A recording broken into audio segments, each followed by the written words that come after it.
Oh, bin ich schon dran? Entschuldigung, ich bin halt so eine richtige Kaffeetante. Und deswegen lese ich euch mal ein schönes Gedicht vor von Liesel Ott.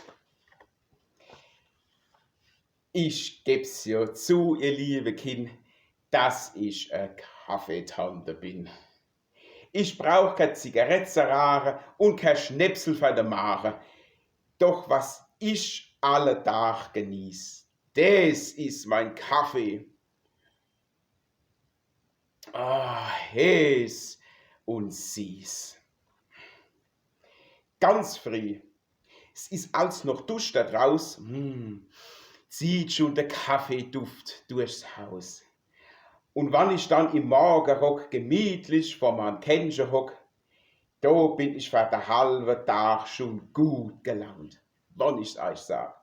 Und mittags, so um 2:30, das Krebst von der Arbeit ist da vorbei, wird wieder Kaffee übergoss, weil ich mir das nicht nehmen lass. Dazu gibt's als mein Lieblingssatz ein gutes Stickel Appeltott. In letzter Zeit, da merk ich sacht, dass mir der Kaffee Hudel macht. Nachts im Bett, ich mich quäle und du dreimal als auf 1000 zähle, find kein Schlaf und war ganz bes.